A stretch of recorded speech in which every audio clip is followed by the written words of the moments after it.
We've all been talking about Devin White, but this week, two people that know him a little bit better than we do spoke about his actions, motivations, and what comes next. That and more on today's episode of Locked On Bucs. Your daily Tampa Bay Buccaneers podcast, part of the Locked On Podcast Network, your team every day.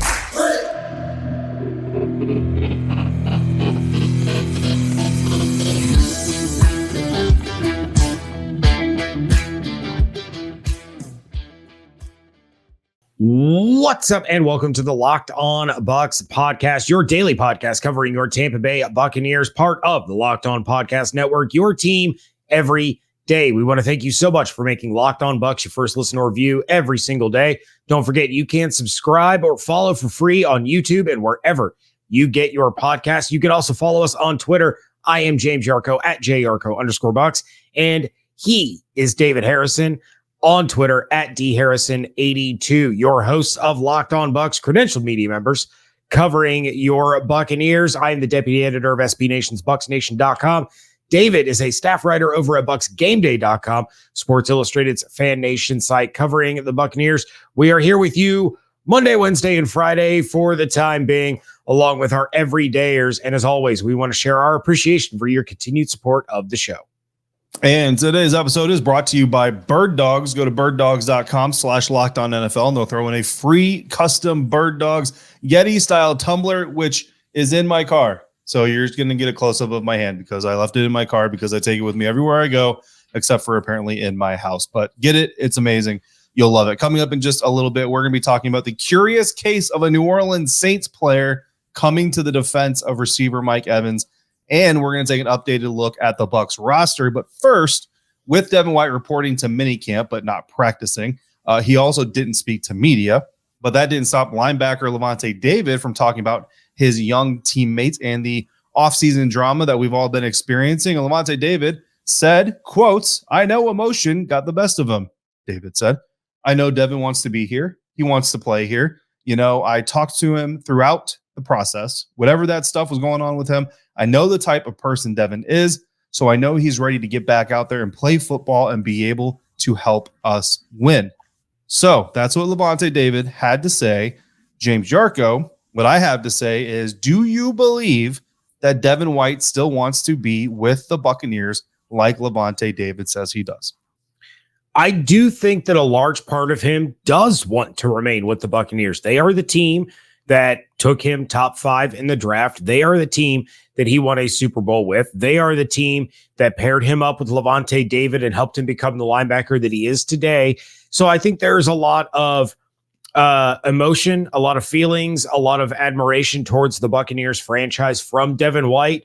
But as the $1 Million Man, Ted DiBiase, has always said, everybody has a price. So that love and that loyalty and that desire to remain does come with a price tag. I like the old school wrestling poll. Right. That was very interesting. Look, I think Devin White wants to be with the Buccaneers. So I think all of his tactics were in an effort to get a new deal out of the team. I don't know if I necessarily agree with the way that he went about it, but I think that all of those things show that he wants to be with the team long term, right? Why would you want a long-term deal out of a team that you don't want to be with long term? So that's my thoughts on it. But Lavonte David gave his thoughts on it as well as, and he also shared some things that he actually spoke to Devin about during this entire process, including, "Don't let your emotions get the best of you." Lavonte says he told Devin White, "Sometimes that can backfire against you. People use that against you." He also said, "Show your passion. Just show that you love the game. You want to be here for the city of Tampa, for the organization, and you love playing football with your teammates." End quote. Now, I'm not going to put words in Lavonte David's mouth, but this statement made me think of something. Not saying it's what he was saying, just what I was thinking after he said it. So I'm asking you this, James. To me, saying something can be used against you means that it may be unfair to use it against you, but still it could be used to frame you in a bad light. Do you think we and any other media outlet has been unfair to Devin White? I think it can easily be perceived that way. And I'm not saying just us. It could be anybody. It could be Bucs Nation. It could be Bucs Game Day. It could be Joe Bucs Fan. It could be Pewter Report. It could be The Times. It could be literally anyone, because We don't know both sides of this story.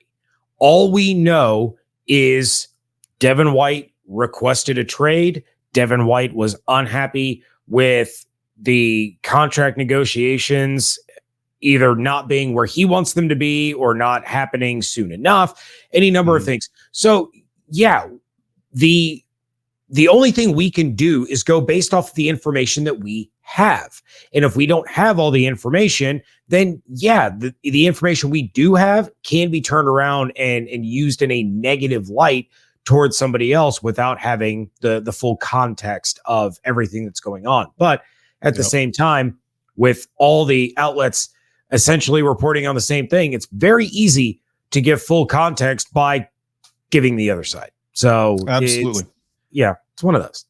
You hit every point I was going to make right on the head. So here's how I'm going to kind of sum this up, right?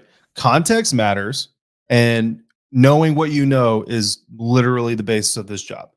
We can only comment. We can only analyze what we know. Can't talk about what we don't know. And honestly, sometimes can't talk about what we do know because there's agreements in place and you can't talk about it. It's off the record or it's embargoed or what have you. There's mechanisms, right? But in this situation, what we don't know is what we don't know. And I liken it like this, right? There's got to be a mutual respect of limited knowledge here, right? So when you look at a receiver, for example, on a play, and you look at him and say, man, if that dude had only run a post instead of running, I don't know, an out, that would have been a touchdown.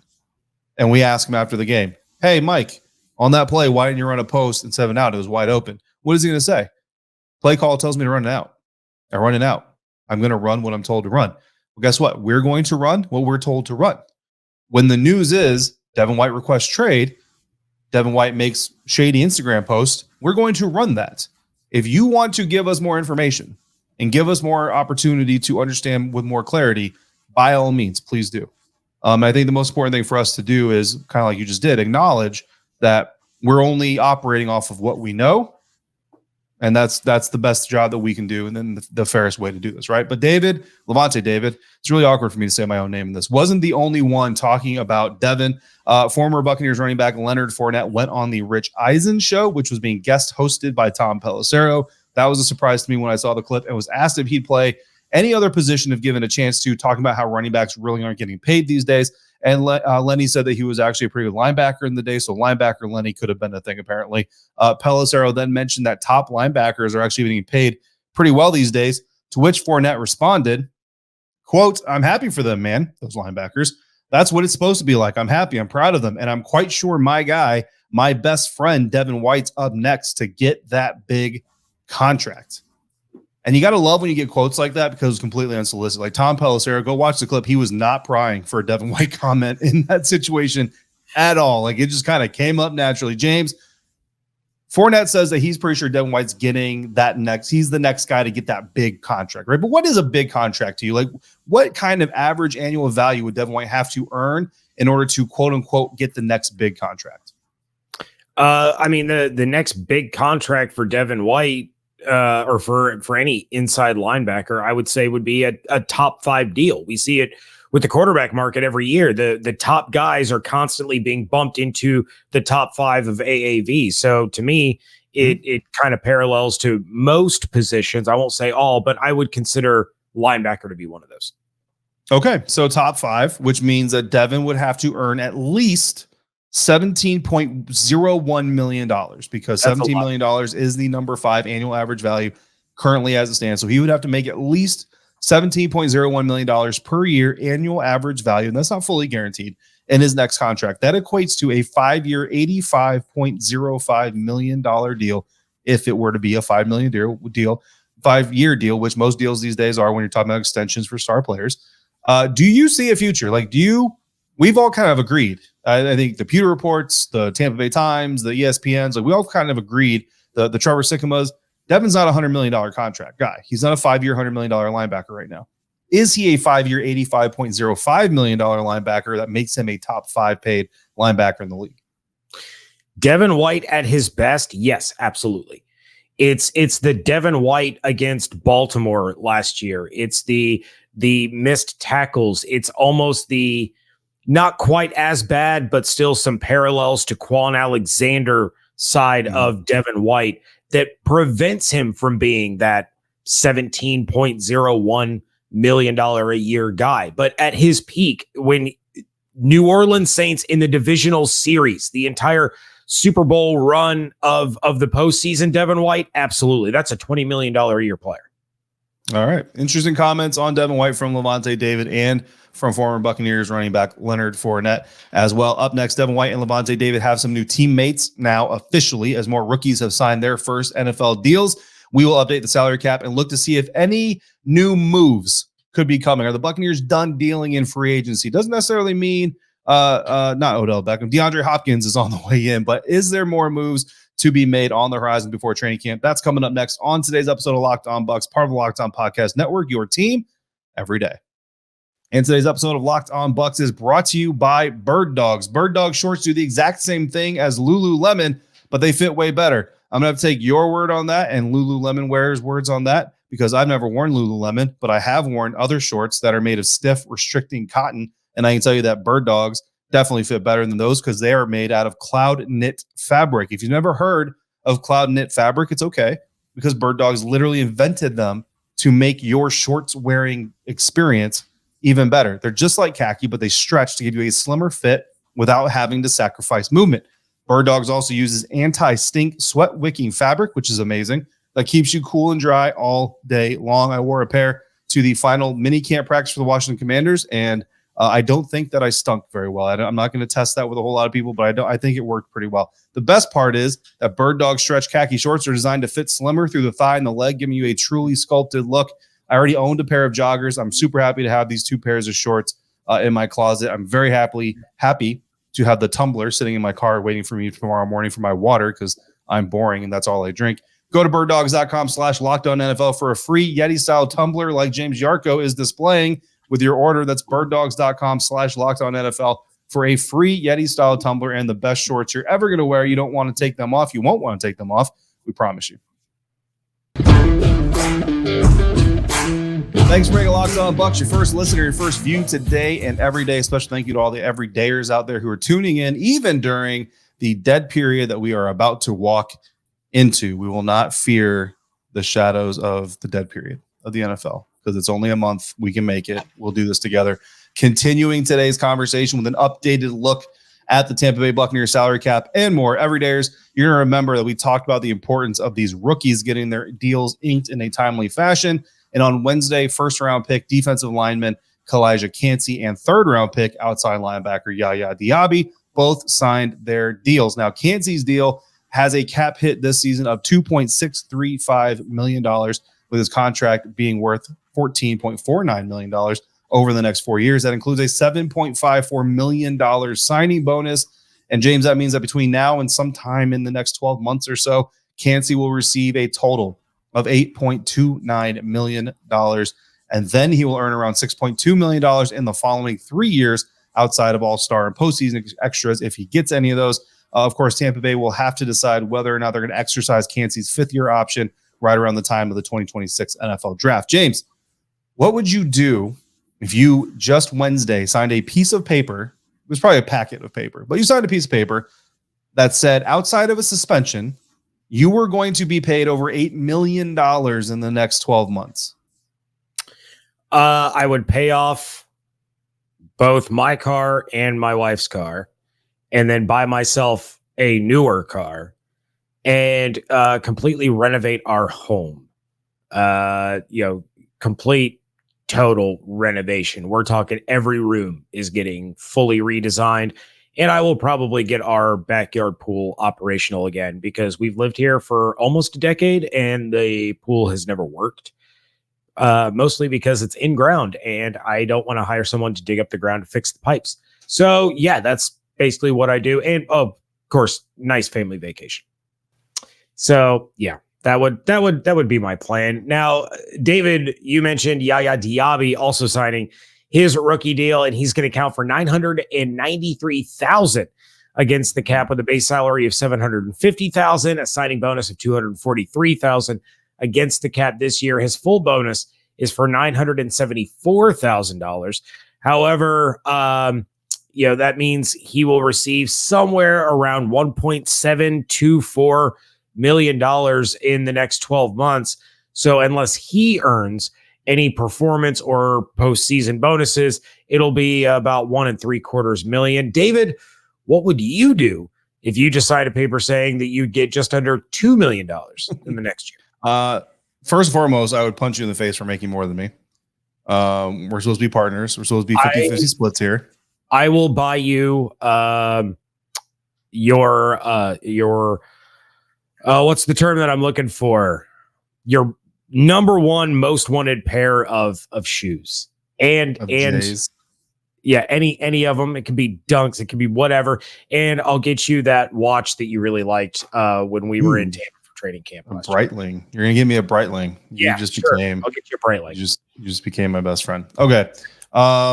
I would pay off my house, and then I would buy one of our loyal listeners season tickets to the Tampa Bay Buccaneers. That's what I would do. Now you're just pandering. I am, absolutely, and I'm one-upping you, which is why I went second in that question. So this news with YaYa, Diaby, and with Calijah, Kancey signing their deals, this means the second-round offensive lineman Cody Mauch is the only unsigned draft pick left. He does have a projected cap hit of $1.36 million, according to Spot Track. Without Mauch, the Buccaneers, that's how you say that, are right on the line of the top 51 salary cap, which only counts the top 51 contracts, for those who don't know, against the cap until early September. And that's designed to give teams a little bit of flexibility when signing their rookies, adding some training camp free agents, all that stuff, before holding them to the hard cap number. Now, all of their contracts, their active roster contracts, come to roost in the beginning of September. Right now, according to Spot Track, the Buccaneers are roughly $28 million over the salary cap that they'll be held to in September. That's an insane amount of difference, which means they're really around $30 million in the hole, if that number is accurate. I'm going to be honest with you. That seems like a really big difference. I double checked it with over the cap, but that's what they say. So that's what we're going to go with. That makes it about $30 million in the hole after you add Cody Mauch, James. This means that there's some moves coming, but it doesn't mean that they have to be releases. They could just be contract restructures. Do you see any deals in the Buccaneers roster that you could see maybe happening to help this team navigate this? Because obviously they're not going to be $30 million over the cap. I mean, obviously the one that everyone's going to go to, the low hanging fruit, is going to be extend Mike Evans. You extend Mike Evans, you can cut down his cap hit for this year, move it into the future. Mike's a lifer. I don't see him going anywhere. That's why it really drives me nuts when people talk about him getting traded or he's going to be a midseason trade target or whatever. No, Mike Evans is a lifer, and for that we love him.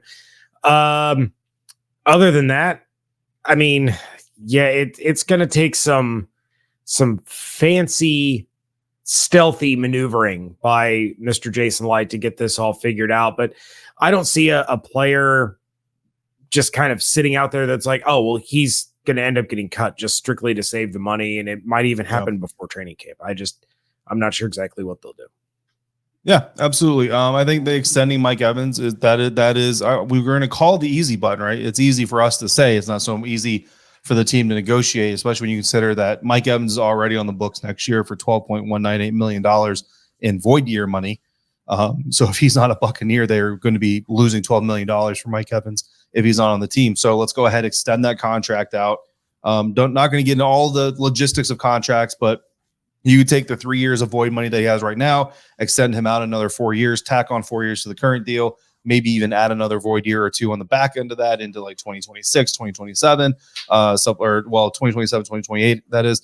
And then just spread that money out a little bit too. And like you said, make Mike Evans a lifer and take that $23 million cap hit that he has this year and turn that into like an $8 million cap hit. And if you turn that $23 million into an $8 million, you need another $3 to $5 to $6 million, give or take, depending on how that goes. And I've got the perfect candidate, James, and you're not going to be surprised about this once you hear the name. If the team were to release outside linebacker Anthony Nelson, they would save about $3 million. I don't hate Anthony Nelson. First of all, don't look at me like that. Okay. Second of all, look, this team's getting Shaquille Barrett back. And no, you can't guarantee health for anybody. They've got Cam Gill, who I hear is outside linebacker-ish. Joe Tryon Shoyinka is coming back. YaYa Diaby, if he's doing well. You got KJ Britt, maybe hopefully takes a little bit of a step in his next season. Servassier does. You can do some manipulating. Though I know those aren't all like your typical outside linebacker type dudes, but you do some manipulating of your defense. Maybe you go with some more four-man fronts than you did before. But I look at it this way, right? Anthony Nelson finished last year, ended up playing well over 50% of the defensive snaps for the Tampa Bay Buccaneers. So if you just look at that, you're going to say, like, why would they cut a guy who played over 50% of their snaps on a whim to save $3 million? Well, when you look at weeks 1 through 7, he never played more than 29 snaps in a single game. What happened after week 7? Shaquille Barrett got injured. Mm-hmm. That is when Anthony Nelson's snaps went through the roof. And let's be honest, it wasn't that great. You know what I mean? Like, we all kind of came in saying maybe this team needs to draft an outside linebacker early. How much of an indictment is that on Anthony Nelson and his future with this team? To me, I think it's fairly significant. If they can't figure out other ways to manipulate, I'm not saying that's move number 1 or move number 2, but if they can't find other ways to manipulate the cap to get under this number, I'm just saying Anthony Nelson's name. If you're talking about a guy to cut to save some of this money, you got YaYa under contract now. I think Anthony Nelson is that guy that you might see cut if that happens. Anthony Nelson is to David Harrison what Scotty Miller is to Bailey Adams. Shout out to every day. That's not fair, but my logic is sound. You're talking about 29 snaps a game. If your starters are healthy, that's not losing very much, but you're saving $3 million. That comparison is significant to me. I do believe that your logic is sound, but also anytime we get the opportunity to bring up how much Bailey hates Scotty Miller on this show, we're going to do it. And our longtime everydayers should remember that situation. But another situation that unfolded this week is the fact that Saints defensive end and certified pain in the rear end Cameron Jordan came to the defense of Buccaneers receiver Mike Evans. So it's been a while since we've seen a Saints player effectively defend a Bucs player without cheating. That's coming up next on Locked On Bucs. Wrapping things up here on a Friday edition of the Locked On Bucs podcast. And I never thought, David Harrison, in all the years that we've been doing this show, all the years that we will continue to do this show, never thought the day would come that we would say nice things about Cameron Jordan, but that's where we are right now. This is 2023, and down is up, up is down. Cameron Jordan's being a nice person. This week on Twitter, at N'Keal Harry Goat. That's N'Keal Harry. N'Keal, yeah, I forgot how to pronounce it. It's been a long day. I'm still adjusting to a new job. So N'Keal Harry Goat on Twitter, that already tells you the thought process of this particular individual.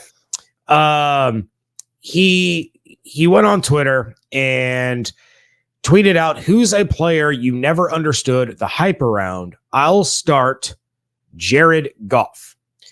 Or I'm sorry, that was N'Keal Harry didn't tweet that. Somebody else tweeted that. He retweeted it. Yeah. That was the original. The original poster says, "Who's a player you never understood the hype around? I'll start Jared Goff." I will personally retweet that and say Justin Fields. But at N'Keal Harry Goat retweeted it and said Bucs wide receiver Mike Evans. So he had shade deservedly thrown his way, and a lot of people came to the defense of Mike Evans. But one of those people was Cameron Jordan. And he quote tweeted at N'Keal Harry Goat, quote, "Anybody who think Mike Evans ain't worth the hype must hate stats or is a casual that never watches him. Men lie, women lie, numbers don't. Mike Evans, a 10,000 wide receiver, has produced 1,000 every season," end quote. What is happening?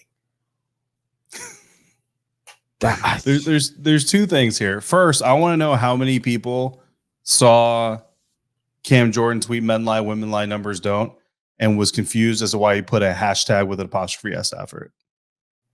I'm very curious about that because it actually reminds me of a story. I'm not trying to embarrass her, but my daughter once was on the phone and I can't remember who she was calling, but there was an automated thing that said, "If you need this or something, push pound." And she was staring at her phone. And I could just tell, I was like, she has no idea what this voice just said to her. And so I looked over her and said, "Press the hashtag and she pushed it. Anyway. Yeah, so nobody don't understand. Nobody under 25 understood what Cameron Jordan meant when he did #apostrophe S. #apostrophe S. Men lie, women lie, hashtags don't.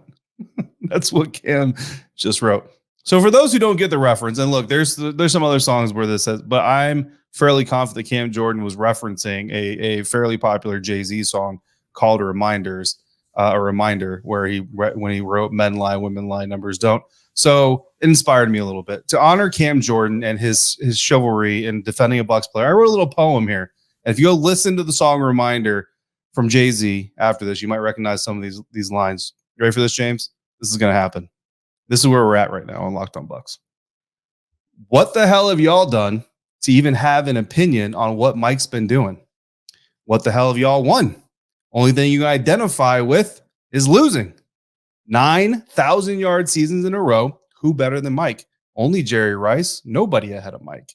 He crushed T.O. in his cowboy blue shoes. Made Jimmy Smith meow sweet like a kitten too.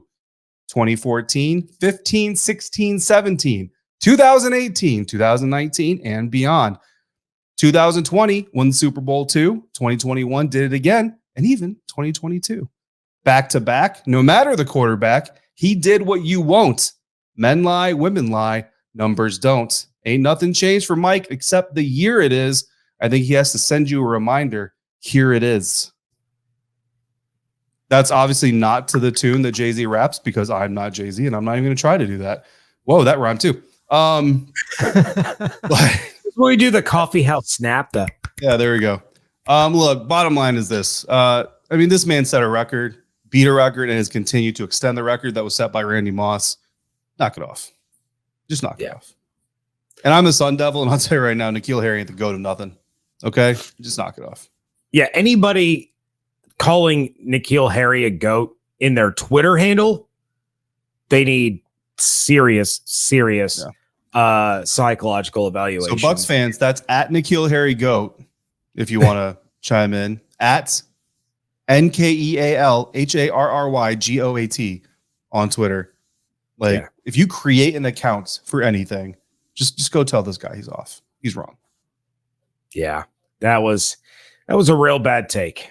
Real bad take. David, I answered the question. N'Keal Harry GOAT answered the question. The original poster, started this all by making fun of Jared Goff. So who's a player that you never understood the hype around? Devin Witherspoon. Only because you just refuse to stop the Justin Fields hate. Because see, I know you don't actually mean Devin Witherspoon. No, I don't. I actually love Devin Witherspoon. Thought about it, like going all the way back in all of my football watching days. I know I could come up with someone that I actually feel stronger about than Justin Fields. It just so happens a coworker of mine and I were talking today about Justin Fields, and I mentioned it to you pre-recording, so I decided I would throw it out there. I will tell you who my real answer is. Matt Leinart. And of course, I'm referring to Matt Leinart coming out of USC. Matt Leinart in the NFL, because obviously that did not go well, which is what I'm talking about when everybody thought that Matt Leinart was going to be the next great thing of NFL quarterbacks. And again, I wasn't in media back then, obviously, but going back then, I actually predicted Jay Cutler was going to have the longest quarterback career of that class. If you the top three guys, Jay Cutler, Vince Young, and Matt Leinart, and that VY was going to be the most electric player in that quarterback group. And guess what? Both were right, including the way that VY exited the NFL was also very electric. I hope he's doing well. That's not funny. But yeah, Matt Leinart, I didn't get it at USC. I didn't get it going into the draft, and obviously he didn't get it in the NFL. Yeah, I think he's doing well too, though. I think I might lean towards TJ Houshmandzadeh. And that may be because of where I'm located. Yeah, definitely. TJ, who's your mama? Yeah, TJ Houshmandzadeh got a whole lot of love in the Cincinnati area. And I mean, he was good, but he was always Robin, right? He always had Chad Johnson / Chad Ochocinco. And then, there was all the hype around him not going back to Cincinnati, and he's going to go be the number one for a team. And he goes to Oakland and he kind of stinks. So, I mean, I know like on this show, we talk about, Chris Godwin could go to half the teams in the league and be a number one, but that's because he's shown that he can be a legit number one guy. TJ Houshmandzadeh was always kind of just feasting off of the scraps that were left because Chad Johnson got all the focus, got all the attention. And then when he was called on to be the guy, Scottie Pippen going to the Trailblazers, not so great. Not impressive. So let's do this. Let's end this episode and let everybody simmer over the weekend over this. Who's your Bucs player that you never understood the hype on? And you're not allowed to explain it. You're only allowed to say a name. And then you have the whole weekend to watch everybody comment on why you're wrong. Wow. That's tough. Jameis. Oh, you went Jameis. I mean, look, I'm at the same position. Josh Freeman is my guy. So, yeah. With that, we're going to get out of here. Hope you all have an absolutely outstanding weekend. And we want to thank you for making Locked On Bucs your first listen or review every single day. If you want to give the player that you never got all the hype around, Bucs and non-Bucs, you can do so by dropping them in the YouTube comments, or you can email us at lockedonbuckspodcast@gmail.com or slide into the DMs on Twitter at lockedonbucks. You can check out everything that David's doing over at bucksgameday.com. Check out my work over at bucksnation.com. Follow everything on Twitter at lockedonbucks, at @Yarcho_Bucks, and at DHarrison82. Hope you all have an absolutely outstanding weekend. Stay safe, stay healthy, fire the cannons. We thank you so much for joining us right here on Locked On Bucs, part of the Locked On Podcast Network, your team every day.